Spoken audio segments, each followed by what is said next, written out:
ndeko lingali ekuta yo na maboko ya Yesu. Ngo esika na yo ekozala na lola. Ngo mingi bakozanga lola pona distraction.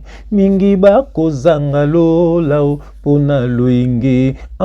Mingi bakozanga lola pona ignorance. Mingi bakozanga lola pona vie ya péché. Ndeko lingali wekuta yo na maboko ya Yesu. Ngo esika na yo ekozala na lola. Ngo mingi bakozanga lola pona distraction. Mingi bakozanga lola pona loinge. Mingi bakozanga lola pona ignorance. Mingi bakozanga lola pona vie à péché. Bien-aimé dans le Seigneur, libota na nzambe bato Yesu akufela bande koya biso. Bilmen nzambe ya pambola bino bisika no bino bozwami au nom de Jésus-Christ.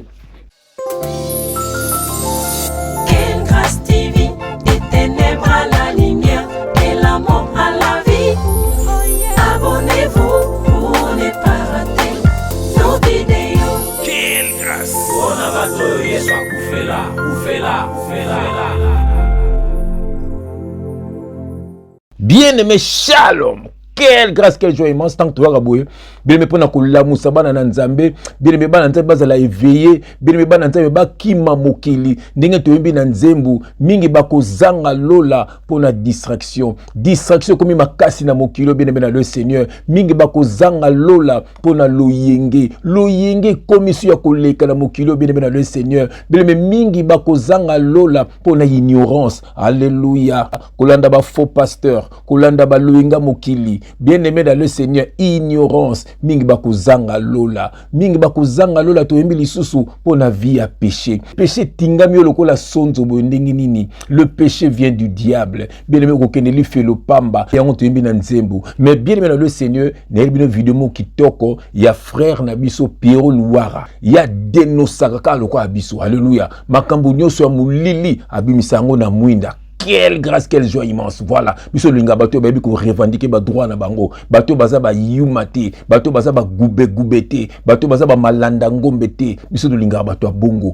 Bien-aimé abeti histoire mo kitoko yandeko na biso tiko tika biso Dakumuda. Laisse-moi te dire Dakumuda molimo na ye epemi ezana repos. Alléluia. Tango Yesu akoya kozwa biso wana elongo toko kende na paradis. Alléluia. Bien-aimé liwe écouter na bonzambe. Liwe écouter kati na bonzambe aza ko dénoncer mabe, aza ko dénoncer bato misala mabe sans ko banga. C'est ça un enfant de Dieu. Muto aza na esprit ya nzambe abanga ke lokote, abanga ka liwate, bien me po yebi esika ko kende. Yesu Christ ba bomaye pour na vérité. Alléluia. Bana nzambe balobaka vérité. Bana nzambe batatola kamune na nzambe avant ba kufa. Ndeko nanga liwe kutu na luyengete, liwe kutu na distraction te, liwe kutu na vie ya péché te, liwe kutu na ignorance te, okokende li fe lo pamba eri yango yo bongola motema ete pekisa ko miziki ya mokelo yo kakate ilanda histoire oyo batieli Dakumuda miziki na ye moko aboyi koyoka alobi linda na yemba wana ezande sirène des eaux banzebe mingi bino bolingaka bayembela nde ba sirène batie makomba mutu moko boye ale yo ozo nula nzembu wana ozo bina nzembu ya sirène boko kende li fe lo bien aimé na le Seigneur bazo zwa ba âme na bino na banzembu wana bien-aimé bayeko yembele nzemba mekala mbai atomboki lisu makasi alobi natiki maki kunanga na lungwe na monde wana natiki na monde wana. Alléluia. Nakoloba mingi te natikilika yo moko olanda makambo yo epesi passe epesi mawa yoka lisusu bien-aimé omoni ba liste o ba musicien ba sengaka pour babouaka bino na ba disque voilà basali ba liste batie ba kombo na bino bien-aimé na le Seigneur oyebi nini ba liste wana ekendaka na deuxième monde. Alléluia. Bien-aimé ba liste wana ba membango na deuxième monde esika bakena ko kanga bino bokomi ba prisonnier epesi passe epesi mawa nakoloba mingi te bolanda nanu histoire oyo après to zonga au nom de Jésus-Christ. Je savais que Dakumuda n'aimait plus ses propres chansons quand il était encore à Dakumuda Newman. Natchenze Mwana, linda dans la voiture. Dakumuda se fâche dans la voiture. C'est important ce que je vais dire pour montrer un peu l'autre facette à Makamuna. Alors, Nzembo Zobeta, Linda, Dakumuda se fâche, il me dit, tu arrêtes la chanson ou tu me fais descendre. Alors moi, c'était vraiment pour l'embêter. Hein. J'étais au volant, c'était vraiment pour l'embêter. Alors, j'ai dit à Dakumuda, j'ai dit, alors c'est là qu'il a commencé à m'expliquer, tu ne sais pas les sacrifices que j'ai faits, Linda ici c'est une sirène, tout ça. Et il était vraiment dans tous ces états, mais moi je voulais l'embêter. Alors j'ai dû couper la chanson, puisque Dakumuda me disait tout le temps que tu chantes bien. Il m'a toujours embêté, il me dit un jour, il faut tout ça à nos clips, oui, bien, moi j'ai rigolé. Alors j'ai commencé à chanter cette chanson, je me rappelle, Nayebi yozali kolo elike ya basantu nyoso motema epona seyo yokolo ya bomoi na ngai oyesala kangai pasi na motema nanga nekulu. Ça doit être une chanson de Mike Kalambai. Umemaki isumana zambe. Alors moi je me dis bon, nakangi nzembo ya mokili. Mais je l'ai encore vu un peu plus fâché. C'est d'ailleurs pour ça que je raconte cette anecdote. Et je lui pose la question, j'ai dit, mais qu'est-ce qui se passe? Il me dit, ce garçon, ça c'est Dakumuda qui dit, Mike Kalambai, il me dit, ce garçon, je l'ai laissé là d'où je viens. J'ai dit, ah, il me dit, Pero, je t'ai dit, ce garçon, Mike, je l'ai laissé d'où je viens. C'est là qu'il va me raconter une histoire. Il me dit, écoute, Omoni biso tunde tozalakawa na ba monde d'un soir mystique. Grand maître na biso et un mouton fleuri. Il voulait pas citer quand il parlait de Kofi Olomide, il citait pas son nom. Bato bo fréquenta. Je vous raconte une anecdote pour lui rendre hommage. C'est vraiment pas pour faire mal, mais c'est ma manière à moi de lui rendre hommage. Alors il me dit Mukolo Nzembo garçon oyo Mike. Na tiki na monde où ngana uti. J'ai dit, attends, Dakumuda, moi je suis fan de Mike Kalambai. Pour moi, j'ai chanté la chanson de Dieu pour faire plaisir à Dakumuda. Alors il va me dire, au moins biso tunde tozalaka awa na monde na biso mystique. Vieux na mon fleuri à l'équipe biso tout na ban niveau. Ngai na giso na ina sala makambu, na kindaka mon fleuri to préparer ba concert, so album elinge bima, vieux na ndoko tsaka balabo. Il me dit, le vieux m'a appelé pas plus tard que la semaine passée. Ça sort de la bouche de Dakumuda. J'en parle vraiment pour moi, je voudrais faire ce témoignage-là. Il dit, vieux, on a mon frère Bengaïnga pour se moquer de moi. Ah, yo tiki makambu. Okokeno na ngambo wana moya ka to préparer ma solo. Ngana bse na bino, ngana za muto solo. Et puis il me dit, pour se moquer de moi, il me dit, j'ai un appel sur Mutumoro. Il dit, Pero, il me passe le téléphone, j'ai dit, allô? Oui, la personne répond oui, allô. Il me dit, c'est qui? Alors, Dakumuda me dit que c'était Mike Kalambai. Il avait un album ou un concert. Il est allé préparer ça selon Dakumuda dans les laboratoires là-bas chez Kofi Olomide. Moi, je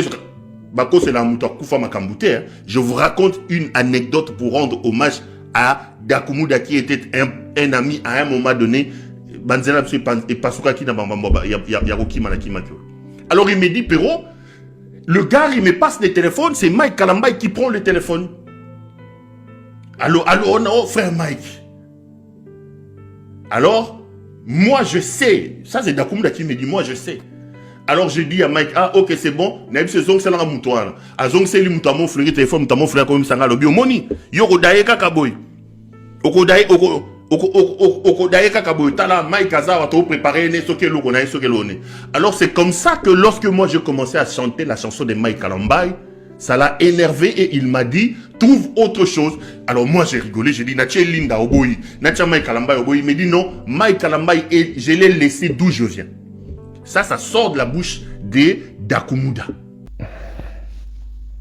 Et puis si pas c'est pesi mawa, ndeko nangai kangama na nzambe. Mokili tondi na bato mabe pe na makambu ya mabe. Musika na Yesu nde kufa. Nyoso zomona na mokili bien aimé le Seigneur. Ezangi solo late. Mokili koleka. Bilambe koleka. Mituke koleka. Bambongo koleka. Ba voyage koleka. Bien aimé le Seigneur. Mais lilo banzambe e koleka te. Alléluia. Soko tiki mokili lelo. Bien aimé soit lifelo, soit paradis. eri yangoyo tango za na bomoi. Bien aimé na monito bondela yambo te to pasola makomi au nom de Jésus-Christ, éternel Dieu des armées. Papa, merci. Merci nengozo telemisa biso papa to lembate to te ya bano ya yo papa bakabona na ba musique oyo bakangami na distraction mokili, oyo bakangami na loyenga mokili, oyo bakangami na ignorance ya mokili oyo bakangami na vie ya péché. Papa to beta son de la trompette po te bana na yo nzambe bakabona makambo yo liwe kuta bango na makambo yo te bakozanga lola papa bakokendeli felo papa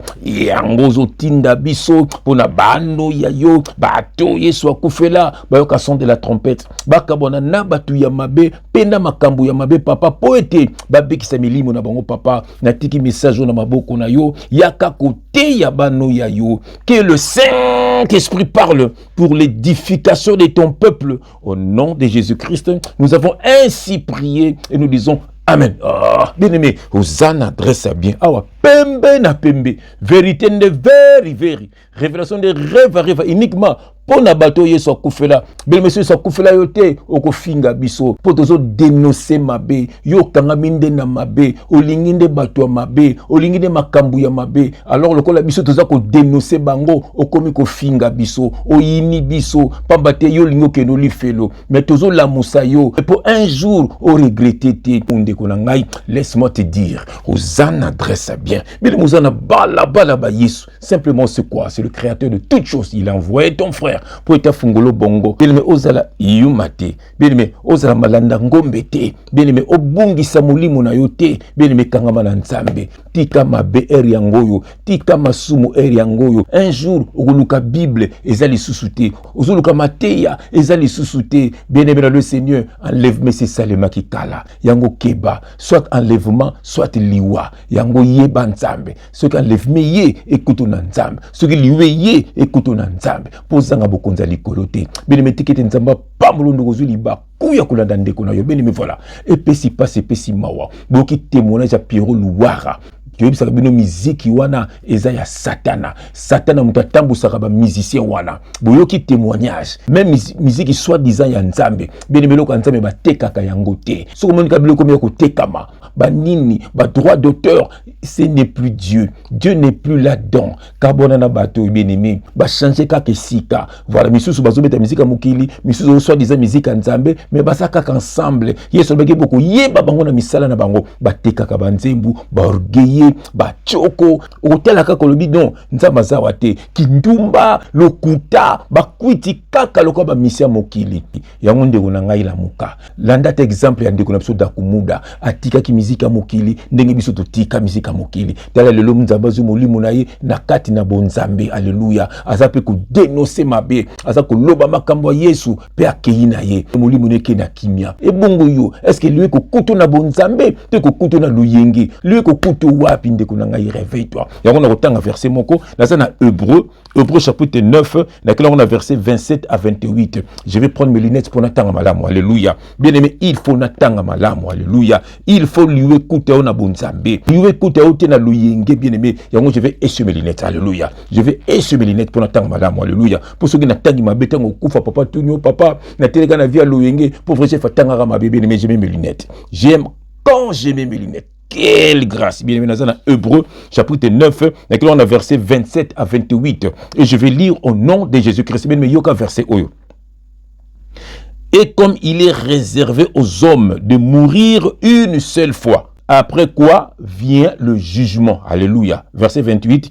De même, Christ qui s'est offert une seule fois pour porter les péchés de beaucoup d'hommes, apparaîtra sans péché une seconde fois à ceux qui l'attendent pour leur salut. Oyoki, bien-aimé balobi nini, il est réservé aux hommes de mourir une seule fois. Après quoi vient le jugement. Bien-aimé soko kufi, bien-aimé ataba sambelilio, atanino zoka le susute, moi oyamba yus na bo moina ezate, moi otika masumu ezate. Voilà. Babi soko kufi après zaka jugement. Alléluia. Lokola Yesu bien-aimé le Seigneur ateka kitini ya bokonzi. Bien-aimé ayaki na mokiliawa pona komema masumu na biso nyonso. Babi akozonga lisusu siko sans péché pona kozoba oyo pe baza sans péché. Alléluia. Est-ce que akokuta yo na péché ou sans péché? Ndeko nanga tozozela biloko mibale, soit enlèvement soit liwa. Ce qui liwe ya vante na vie na yo to na vie na nga bien-aimé ozande enlèvement. Ce pas enlèvement yete tamso lionde kokuta biso. Alors est-ce que vous êtes prêt ya kokuta na nzambe? Est-ce que vous êtes prêt ya kokota lola? Bien-aimé dans le Seigneur, tika lokuta, tika ekobo, moi sa batuko zoate, mobala batuko zoate, moto na nzambe a osolola, mbongo batuko zoate, biloko batuko zoate, motema mabete, jalousie, neti biso to saramite mabete, to saka jaloux na moto moko te, to denosaka nde mabe, bien-aimé to denosaka mabe po boyeba bato mabe bokabona na bango, o ba benga biso ba jaloux, ezaka ba ninga na bango. Alléluia. Bando qui bien-aimé le Seigneur, yango bien-aimé réveille toi qui dors encore. Kabona na mabe, yango tembele ki bino nzembo kitoko, to bongo la mitema. Yoka ngona no bien-aimé, tant soko te yo na kombo na Yesu Kristo. Ami abomwana ndeko Biblos Elokombe Tuyembela nkolo ndeko nanga GF Fonge esengo etondi mitema Nzambe azwa lokumu.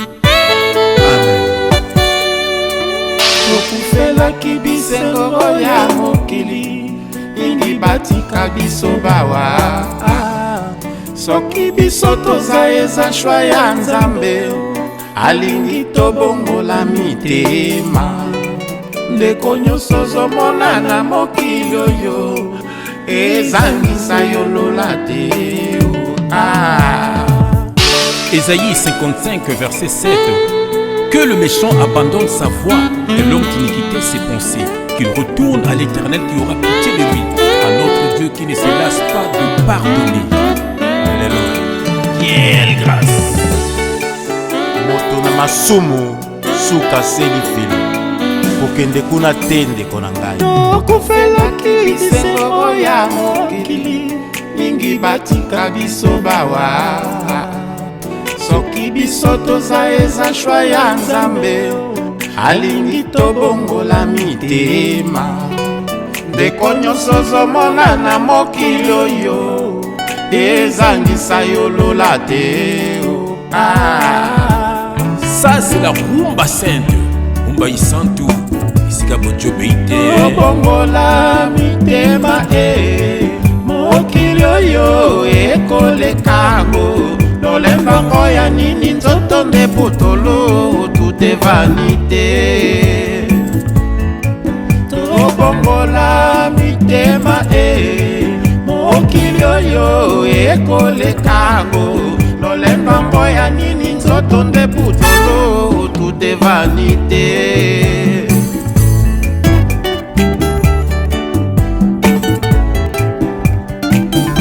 Nzambi alobaki akoya lokola moyibi akuta yote na masumu yoko tigalanga yoko koma kolelandelaka Kota kukumaka kobekete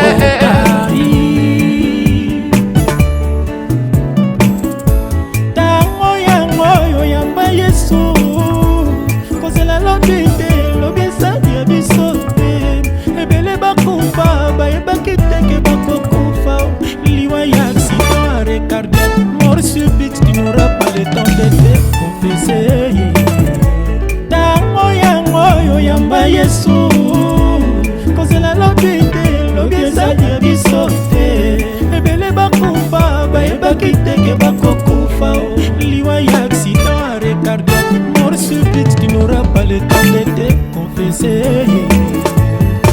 tobongola mitema mokili oyo ekolekago lolembango ya nini nzoto nde putolo tout est vanité.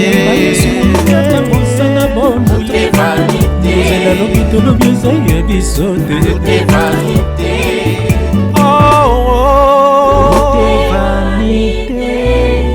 Kukumaka kobekete